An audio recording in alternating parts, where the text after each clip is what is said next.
Hi കൂട്ടുകാരെ, നമസ്കാരം. എത്ര മണിയാണെന്നറിയോ? 9:30 കഴിഞ്ഞ്. ഇനി ഒരു 10 മണിയാവാൻ ഇനി എത്ര മിനിറ്റ് ഉണ്ട്? നീ എപ്പോഴാണ് നീ സ്കൂളിൽ പോകുന്നത്? സ്കൂളിൽ പോകത്തെ പോകുമ്പോൾ സ്കൂളിൽ റെഡി ആയിട്ട് ഇല്ല, ഞാൻ പോയിട്ടില്ല. എന്താ നീ പോവാത്തെ? എനിക്കിപ്പോൾ VS-Rനെ കാണണം. VS-Rനെ കാണണം. നിങ്ങൾ കാണിക്കുമോ? അമ്മ കാണിച്ചു തരുമോ?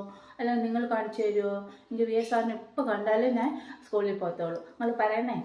എനിക്ക് TV-യിലെല്ലാം VS-Rനെ കാണാത്തതുകൊണ്ട് ഭയങ്കര വിഷമം. ഞാൻ എന്നിട്ട് സ്കൂളിൽ പോകത്തില്ല. ഞാൻ സ്കൂളിൽ പോകണമെങ്കിൽ നിങ്ങൾ എന്നെ VS-Rനെ കാണിച്ചു തരണം. പിന്നെ നിങ്ങൾ പോകുന്ന വഴിയില്ലേ എൻ്റെ വീഡിയോയുടെ അതൊന്ന് സബ്സ്ക്രൈബ് ചെയ്തതേ, ബെല്ലൈക്കനും കൂടെ ഒന്ന് അമർത്തിയട്ടെ. പിന്നെ ഓൾ എന്നുള്ള ഓപ്ഷനും കൂടെ ഒന്ന് അമർത്തണം കേട്ടോ. അപ്പോൾ എൻ്റെ വീഡിയോ എല്ലാം നിങ്ങൾക്ക് നോട്ടിഫിക്കേഷനായിട്ട് വരുമല്ലേ. അപ്പോൾ നിങ്ങൾ എൻ്റെ വീഡിയോ കണ്ടിട്ട്